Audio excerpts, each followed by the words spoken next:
Hello and welcome to Listen Up Landlords with me, Richard Blanco. Today we are focusing on minimum energy efficiency standards, affectionately shortened to MEES.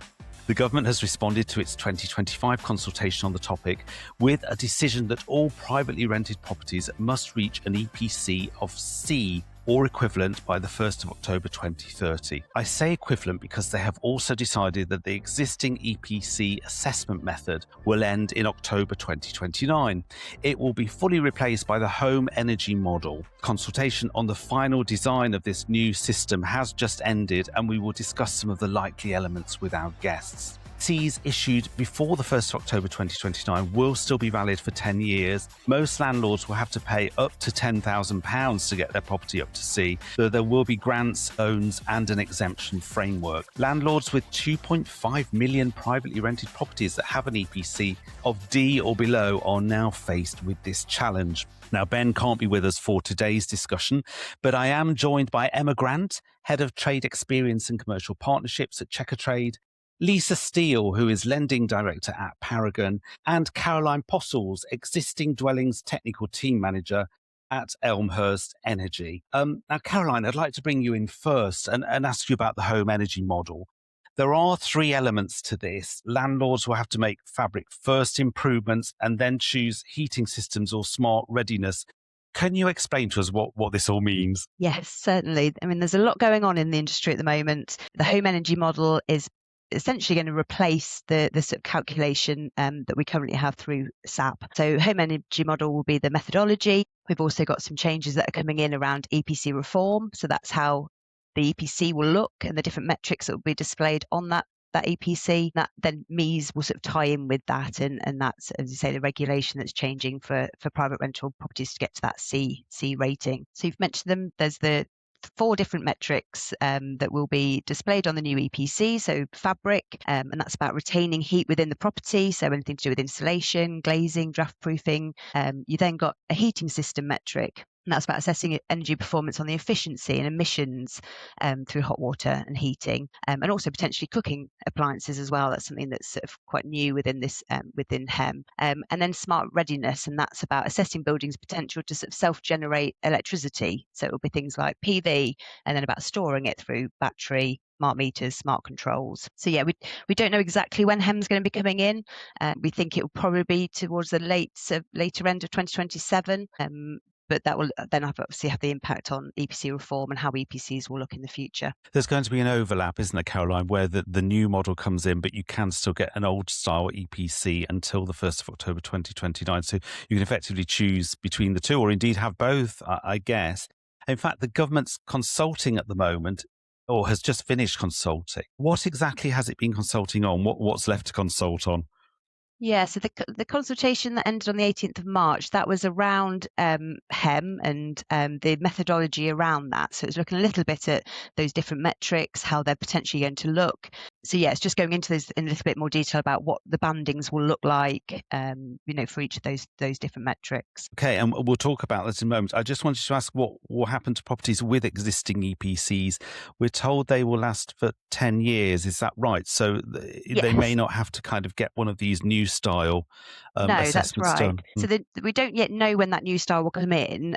So there will be a cut-off, but essentially any EPC that currently meets that minimum of C will also be compliant until the 1st of October 2029. And so, yes, we certainly encourage any landlord that, they can have an EPC carried out today, and that will still last for 10 years, anywhere up until that point. So essentially, if you're concerned about those new metrics and meeting those, there's nothing to stop you having an EPC carried out up until that 1st of October 2029. Okay, and some landlords may need to make the calculation if it's better to do an EPC or the new home energy model, but we kind of can't do that yet, can we? Because we've got to wait.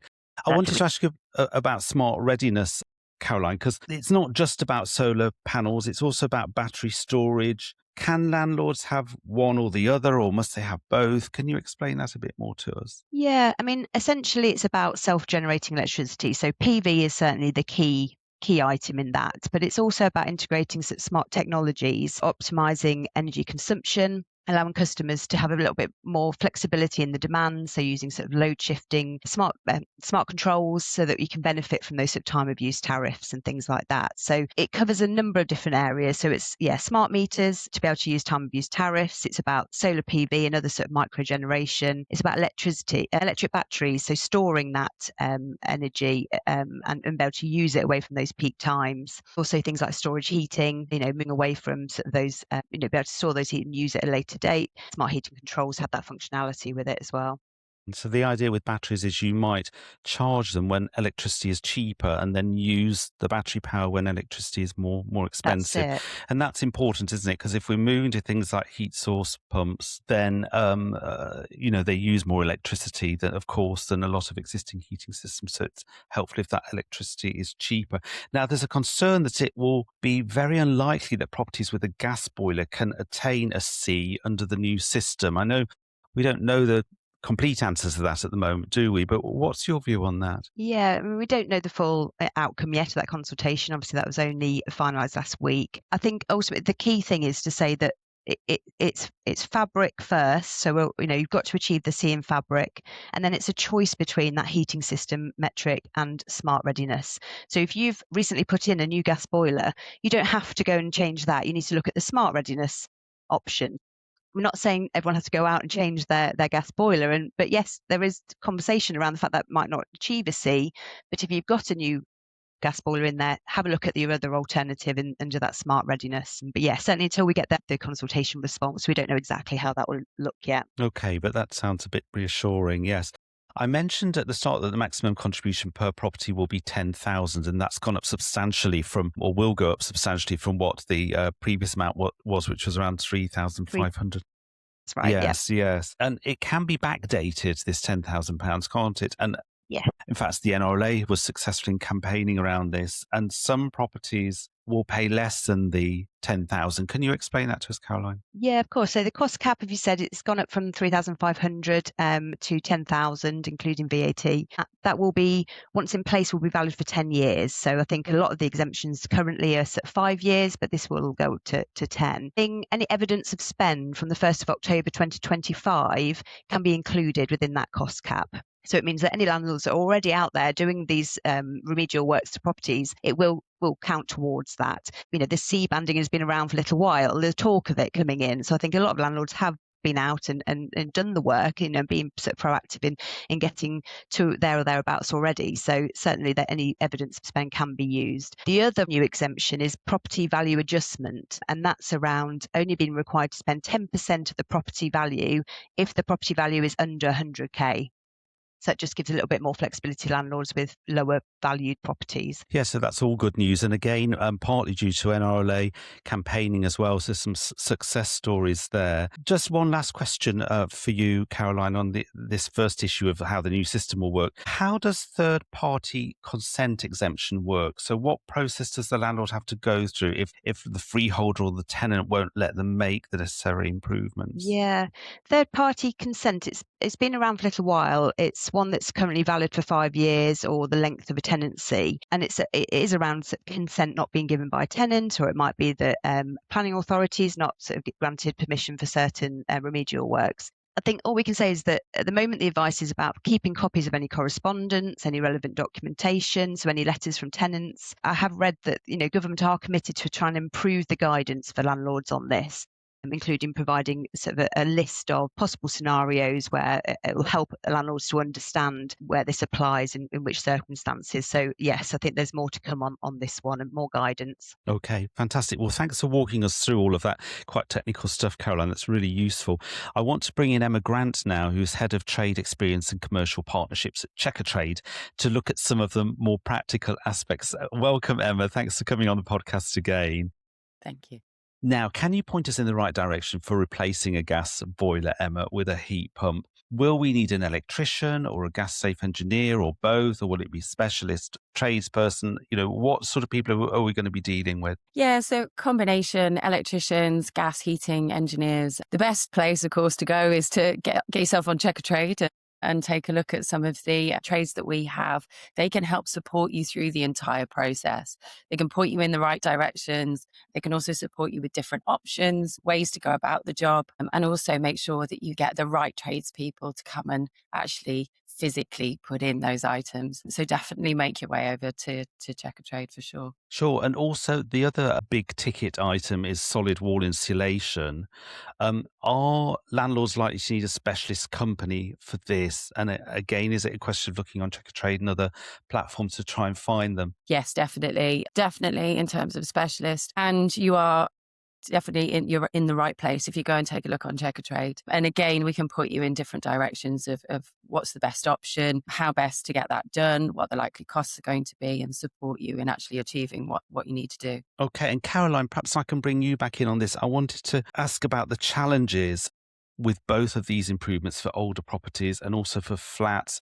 So, properties in conservation areas where the smart meters not in the right place. Perhaps there isn't an appropriate place to put the air source heat pump on the external wall and things like that. There are challenges, aren't there, here that make it difficult for some properties? There certainly are. And yes, like you say, these sort of older traditional, maybe listed buildings, they have more challenges. And I think it's definitely about kind of using specialists to advise, so conservation specialists. And we've done a lot of work with Historic England around this and sort of the possible challenges that you do have, but it's about looking at some of the other options that are available, looking at some of the simpler options, LED bulbs, loft insulation, things that can be done quite easily, but there are always those exemptions for properties like this. So there's certainly one around solid wall insulation and, where maybe some work might make the property less valuable. There are certain exemptions that will come into play here, but So yeah, certainly definitely trickier. that means that the landlord wouldn't have to do solid wall insulation to get an exemption. Would they have to do something else instead? No, so if it's around the fabric metric, so if they can't achieve that without doing solid wall insulation, that exemption allows a landlord to choose whether or not they want to do it. A lot of properties, it doesn't suit that property. It can have a lot of issues with damp and mold and, it might not be suitable. So they do have a choice there. There might be other options that are more maybe cheaper as well, less disruptive to tenants, so that yes, they can apply for that exemption by choice if that is the only thing listed on there. Obviously, they need to work through any of the other options available to them. And what we're talking about are, of course, some of the most expensive options. Caroline, can you just tell us a bit about grants? Because I think you can get £5,000 for heat pumps, up to £7,500 for biomass boilers, and there are warm home grants as well. Yes, so certainly from 2022, the boiler upgrade scheme was announced, and most sort of current situation with that is it's 7,500 for an air source heat pump or ground source heat pump, and biomass boiler. There were grants up to £5,000. There's also a £2,500 grant for air-to-air heat pumps. That's something that came in quite recently, and it's about making it a little bit easier for people to apply for these. So it's removing that requirement for loft and wall insulation. And there's some government sort of figures that came out yesterday. There's some increase in that application since launch, so I think people are definitely taking use of that. But obviously we've got the Warm Homes Grant as well. I think that's certainly the biggest amount of money that we've seen come through for this sort of area. The detail's not there yet as to how that will look, but yeah, it's certainly coming through. Yes, and we'll ask Lisa later about loans as well. Sorry, I think I got my figures the wrong way around there, the 5,000 and 7,500. But there's information on the NRLA website if people want to get clear about that. Now, Emma, are there traders out there who will just do the whole lot for you to get your property up to EPC C? Can you do it that way? Absolutely. There are traders who are multi-skilled, who will be able to also bring in other support on individual jobs. So you can go to them with a request, what you want to achieve, and they will then work through getting in the right trades into that job to come and complete that for you. Or they may have the skills themselves indeed in-house that they can then effectively make sure that job is completed. We've talked to you before, Emma, about concerns about the shortage of traders, and I know the government has launched new apprenticeship schemes and so on. Have you got any news on this, whether we're making progress and whether we're likely to have enough traders to get these 2.5 million properties up to C by 2030? Yeah, absolutely. We're still definitely suffering from skills shortage. It's still definitely top of mind for everybody.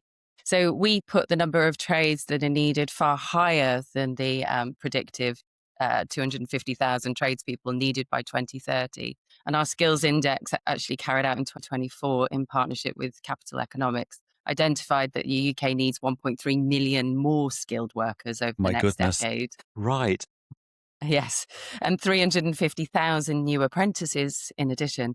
So the shortage is being driven at the moment by the kind of aging workforce, Brexit, high demand, creating quite a catastrophic gap for the likes of builders and plumbers. And that's threatening housing and threatening our net zero targets. But furthermore, in our Trade Nation report that we achieved recently, it identified that many trades are actually struggling to expand their businesses because of the growing costs and the burden of bureaucracy and major hiring pressures. So it's definitely still a challenge. There are improvements, but nothing across the board that's making a massive, drastic improvement in those numbers at the moment. Gosh, it is a worry, I think, Emma, for all of us. I'm just wondering if we should all retrain, actually. But I was talking to, an 18-year-old who works at my local shop who's training as a plumber, and I told him he's very wise. And I was telling him about MEs yesterday, actually.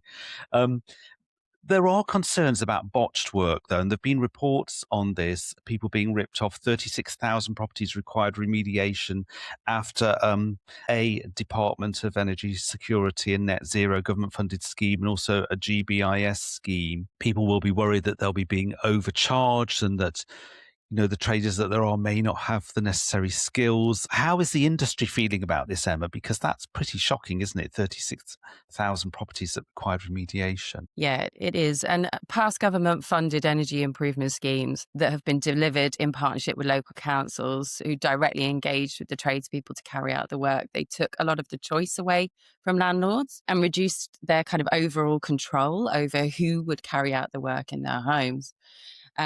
However, for landlords engaging a tradesperson directly, we'd always suggest that you make sure that the trades you approach have experience with similar jobs to yours, that they can show recent customer reviews, that they've got the necessary qualifications or training required to do the work. We've spoken a bit about that this morning, providing you as well with a really clear written quote around what's included, that they've obviously got public liability insurance, and also that they're willing to explain the options to you. That we've spoken about, there might be multiple options in how you can solve a particular problem. So definitely you want to make sure that you get someone who's like that. Using a platform, of course, such as Check a Trade will allow you to compare profiles, see reviews, contact tradespeople directly for those quotes. Helps you make a much more informed choice before you actually go ahead and hire someone. Yes, that's very good advice there. Caroline, on this section, I just wanted to ask you about double glazing, new heating controls and loft insulation. Do those sorts of measures have enough impact on energy efficiency to make a big enough difference? I'm thinking of myself where a lot of my properties are D, and I'm not sure that something like double glazing is very costly, but I don't know if it would really get the property up to C if it's an old Victorian house. Yeah, I mean, it's tricky without using your energy assessor and potentially getting some modelling done of your properties. It's hard to say, without knowing the details, but, it can be that difference between a D and a C, doing some of these smaller, maybe less costly than glazing. So the light bulbs, looking at smart heating controls, things like that might have more of an impact. Loft insulation, have your tenants been in there and squashed down that loft insulation in the loft by packing loads of things up there, but actually taking all that away and putting more loft insulation can make a big difference. So yeah, I think it's ultimately about getting the right advice, approaching your energy assessor, doing the modelling. They can produce energy reports rather than EPCs to look into all these things, but all these small different areas, air tightness testing, yes, they all come with a cost, but they can all have a positive impact on your rating. Well, I'm learning so much from this podcast. It's really interesting. And shortly, we're going to be speaking to Lisa Steele, who is lending director at Paragon, about some of the financial and housing market questions. But first, let's head over to the NRLA advice line, where Connor Cathcart is waiting patiently to tell us about the latest on the Renters' Rights Act, I believe, Connor, because the government has just published some secondary legislation, and it's all about the information sheet that we need to give to tenants and some other issues too. Is that right? That's right, yeah. And thank you so much for having me. So just to kind of go over what it is that you've mentioned there, the government has published its information sheet. This happened very recently on the Friday that's just passed. And as soon as it's happened, we've been just absolutely filled with people calling, emailing, WhatsApp, any line that they can get through to the advice line, they are doing so because they want to know what do I have to do? When do I need to do it by? And essentially just making sure they're on the right side of regulations for the Renters' Rights Act. There's a couple of points on there, Connor, because I think you've got until the 31st of May to give it to all existing tenants. Is that right? That's correct. And I'm glad that you brought that up, because some of the big confusion is, when do I need to start doing it? Do I have to wait until May? Should I do it before then? And basically, they've got anywhere between now up until the 31st of May. So if the listeners take anything away from that, that is your timeline in which to make sure that you get the information sheet to the tenants. And what I would say as well is, the government has said about how you go about servicing it to tenants. They've given one clear direction, which is, if you are going to email it, make sure that you have downloaded the information sheet as a PDF rather than sending them a link to the government website. We do have some clear instructions about this on the NRLA website as well, letting you know exactly what needs to be included, when to give it to them. And a lot of the members have been asking, how do I create an audit trail over that? I would say to treat it in the same way you would any other compliance document. So making sure that you just have proof that you have definitely sent it, and you've got proof that the tenant has received it, because while the government hasn't strictly said you need to make sure that they have signed a piece of paper to say that they've received it, what they have said is failure to do so by the 31st of May can result in fines. So that's exactly what we want to mitigate for our members. I see. So ideally, you want your tenant to reply to an email. And I guess you can only send it by email if your tenancy agreement allows you to send notices to your tenant by email as well. Is that right? A very important distinction to make. Yes, I would say, as long as you've got it clear that communication is an acceptable form of communication between yourself and your tenants, that's absolutely fine. If you have any concerns about whether or not that is there, just to cover yourself, again, you can always send it physically in the post. You can hand deliver it. I know it'll vary depending on if you are a portfolio landlord with tens, if not hundreds of tenants, versus if you have one tenant. Just work with what will be most practical for you in your situation. Gosh, so much tension around serving one document on the entire population of the private rented sector. Another point to make, I guess, is that all of the documents we need now are on the NRLA website, aren't they? Yes. So that's things like the new assured periodic tenancy that you would have to use for any tenancy agreements starting from the 1st of May. Is that right, Connor? That's correct. We have very recently updated the website, actually. So it used to be that the assured periodic tenancy was found only on our Renters' Rights Up, which I would definitely shout out for any members listening to have a look at, because it gives a really good comprehensive overview of what to do for the Renters' Rights Act, a timeline of events and where documents can be found.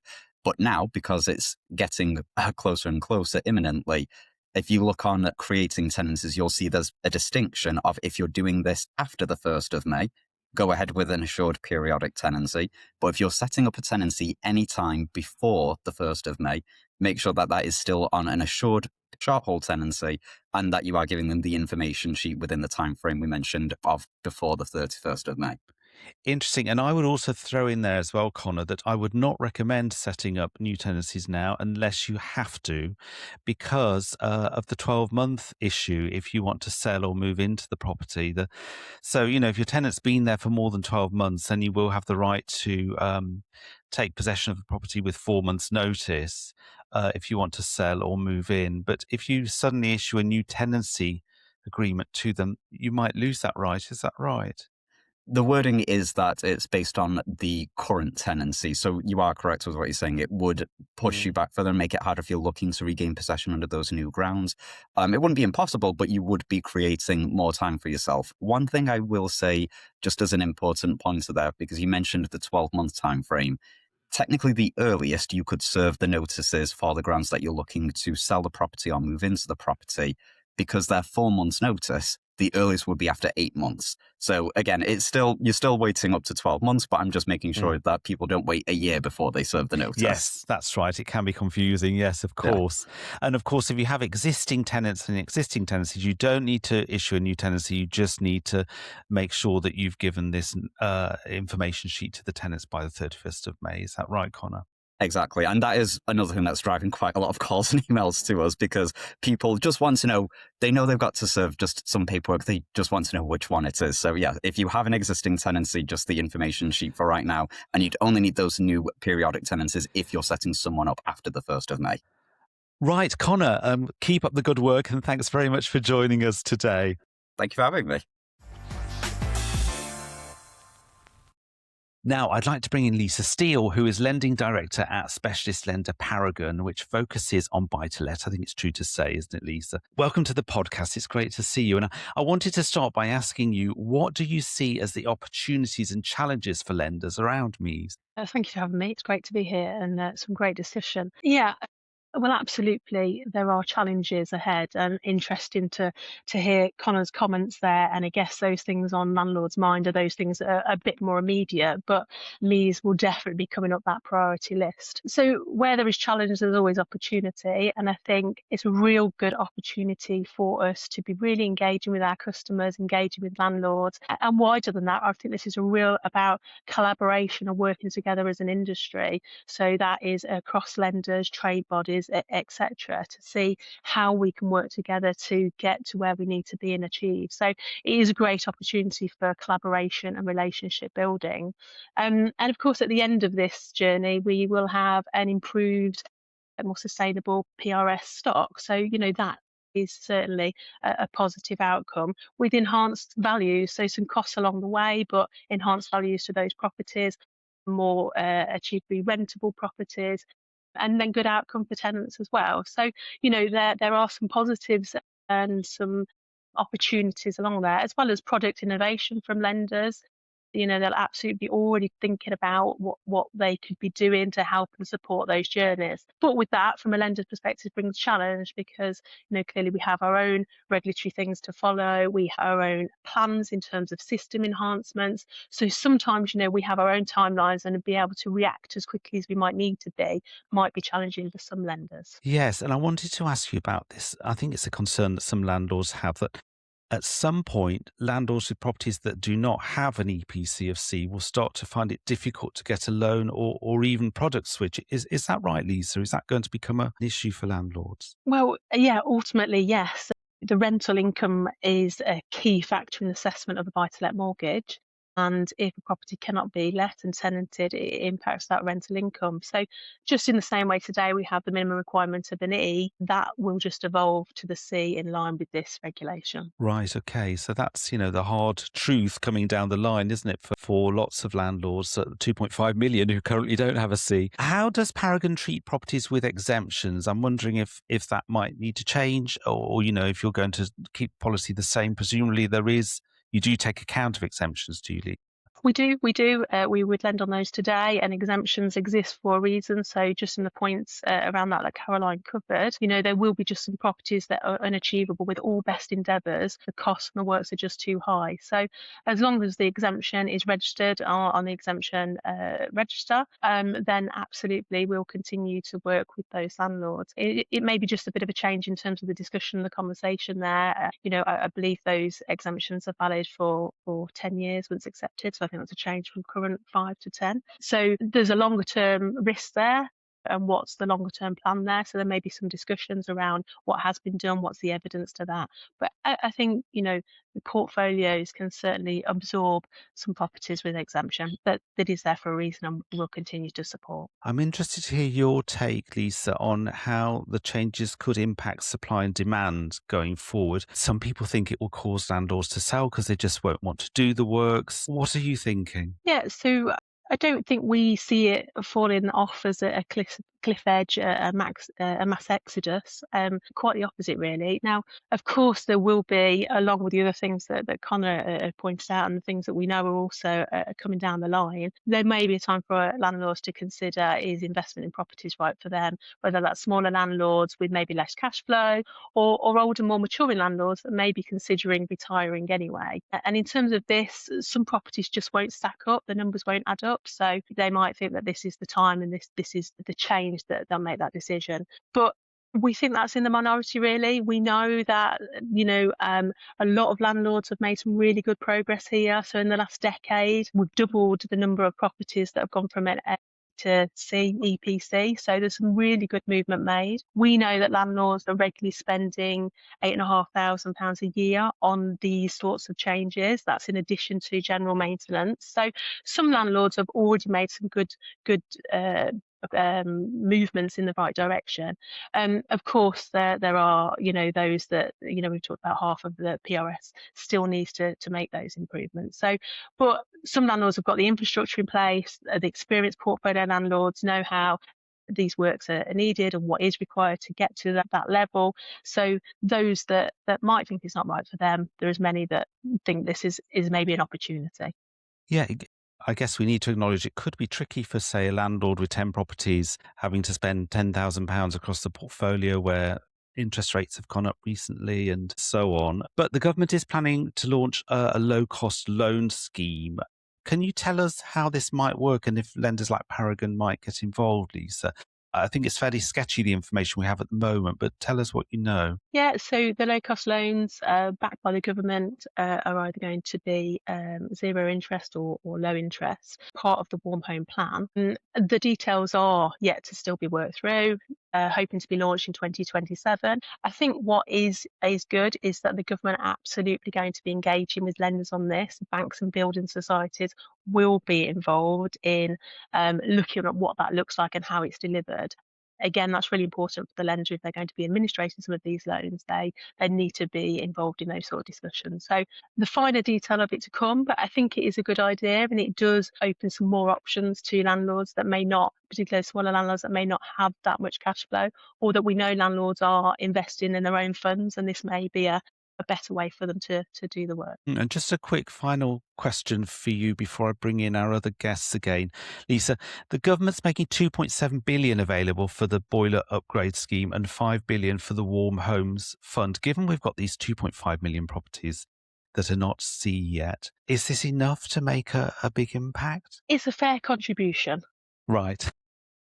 But I don't think it's enough, no. And I do think the government recognises that. And I think that's why the low-cost loans were part of the plan. So, no, in reality, it's an offering, it's something, but it is going to be a mix of additional lending as well and landlord's own funds still. It's tricky, isn't it? Because everyone wants more money, of course. So the government would argue that they have, many priorities that they're dealing with, including a cost of living crisis. Finishing off on some policy issues, Caroline, I wanted to ask you about this issue that some technologies are still developing. I hear landlords worrying that they might be wasting money on kits that might be inferior or obsolete in a few years' time. I was listening to a radio show the other day on air source heat pumps and how they could only really heat water up to 45 degrees centigrade efficiently in the past. Combi boilers tend to heat water up to 70 degrees. But there are now air source heat pumps that can heat up to 70 degrees efficiently. And it makes me think, if I'd got one of the old ones a couple of years ago, I'd be really annoyed now. And it kind of puts me off installing stuff until we wait to get to, better technological advances. What are your thoughts on that? Yeah, I mean, I think you could say that about a lot of new technologies. You've only got to look at your phone, your iPad, for example. These things do evolve over time. And I think it's about making informed choices about when it's right for you, getting the best advice. I think you could say the same, for example, about electric cars. You might have a car today that can do 250 miles per charge. In 4 years' time, it might be double that. There are always going to be developments in technology. I think ultimately it's about making those informed decisions and getting the right advice. And also, it's about quality of install, handing over that to the tenant, making sure they're fully aware of how these systems work. They're not like for like. Heat pump to a boiler, it's about making sure that tenants are fully aware of how to use these new devices. But yeah, I do understand, the sort of query with it, but I think you could apply that to most sort of technologies that are out there. It's difficult to get the timing, isn't it? It has to be a little bit of an element of leap of faith, I guess. And Emma, I wanted to ask you where we are with inflation in construction costs. It did seem to kind of calm down over the last 12 months. We had seen kind of massive inflation in things like timber and other building materials post-COVID. Cynics amongst us might worry that grants could result in overpriced works and even more inflation. What are your thoughts on that, Emma? Do you want to quash the cynics, or do you agree with them? I'm not going to quash them entirely. We've definitely seen increases in material costs, particularly since the pandemic, of course. However, things are stabilizing. So we are seeing that materials prices are generally across the board getting to a level where they are relatively stable. So last year, as an example, we saw some quite interesting trends in terms of timber moving up and down and this way and that. But we've definitely seen stabilization. Now, of course, you're going to put yourself in the best position, though, when you're getting multiple quotes on jobs. And you will see that actually there might be some variation, there will be some differences. And it's for you to make an informed choice about where you want to spend your money. But yes, we are seeing a general stabilization. Right. Okay. That's good news. Lisa, I wanted to ask you one question to finish us off. And, you were sounding very optimistic earlier. I wanted to ask you if lenders like Paragon are optimistic about the future of an energy efficient privately rented sector and how MEES could just change the sector moving forward. Yeah, well, it is happening. I think it's felt like the can's been kicked down the road a little bit. And I know some landlords have been probably understandably not wanting to invest. And we've talked about some have done some work and some haven't. But, ultimately, we are moving together as a country in terms of more sustainable properties. So I think we have to see it as a positive, and linked to my other question. So landlords are resilient. We've seen their resilience. Some of them will respond to this really well. And if that has a really positive impact on the end user, the tenant, and people's homes, then that's got to be seen as a positive. And so, yes, we will remain optimistic about it. Yes, so it's not so much adapt and survive, it's adapt and thrive, isn't it? I think, Lisa, yes. Absolutely. Okay. Well, Lisa Steele, Emma Grant and Caroline Postles, thank you very much for being with us today. That's it for this edition of Listen Up Landlords. You can get more information from the NRLA website on all of the topics we've discussed today. And you can also find us on social media. Thanks to our producer, Sally Walmsley, and to you for listening.